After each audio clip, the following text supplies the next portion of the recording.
Okay, I'm started. Okay, so this is the dough and it's fully gone through its bulk fermentation. You can see the nice bubbles, it's jiggly, and so what we're going to do, we're going to tip it out and we're going to just shape it into the loaf in the banneton. This is brilliant for making sort of beautiful looking sourdoughs, but you can use alternative equipment from the kitchen if you don't have one of these. So start by sprinkling out some rice flour on your countertop, and you can tip the dough out and it should come out. It will come out slowly, but it will come out in one piece, so just bear with me. Tip the bowl.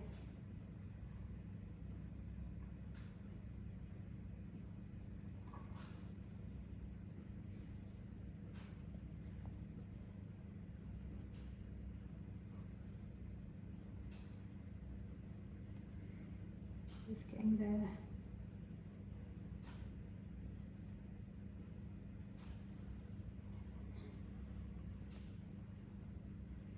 Sort of moving the bowl around kind of teases it out, and then it kind of just pops out. And you can see it's come out cleanly from the bowl. It should come out cleanly like that and not stick. And then you kind of just want to shape it into a little bit of a nice round shape.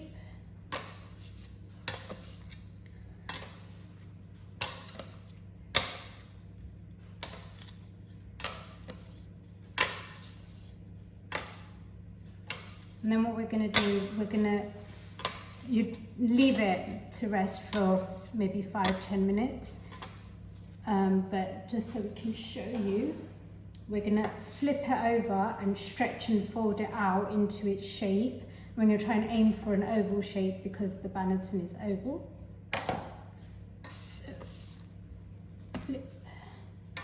And then you can use the bench scraper or your hands, and you want to just kind of stretch it out into like a rectangle shape.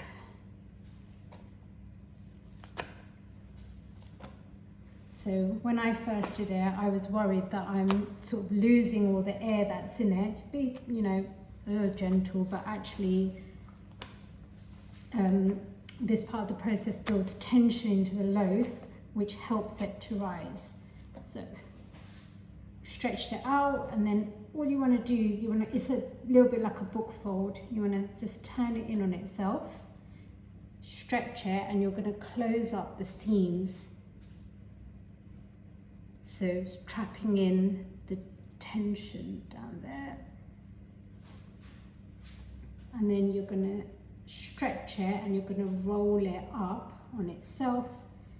So every time you roll, you kind of give it a little bit more of a stretch. You're building more tension by doing this. You've got a nice log, and you want to just kind of seal the ends. And one of the big things for a well-proved loaf, my finger's a little sticky, but if you touch it, it's not, you would think that it will stick, but it's not.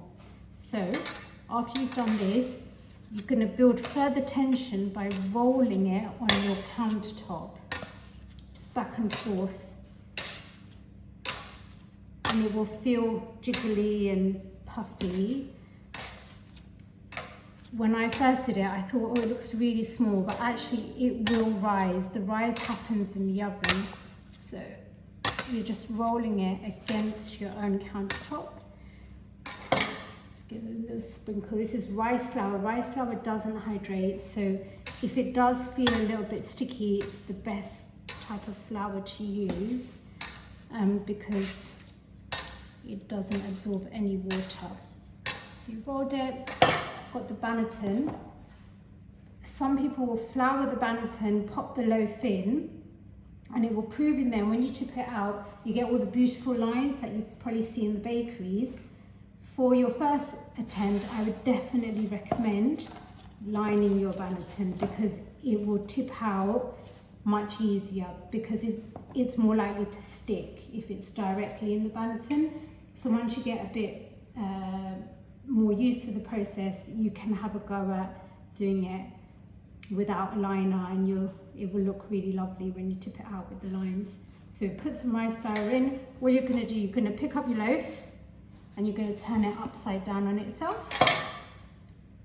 Cover it with another liner or a tea towel, and you're going to leave it to proof for another hour before it goes into the fridge overnight.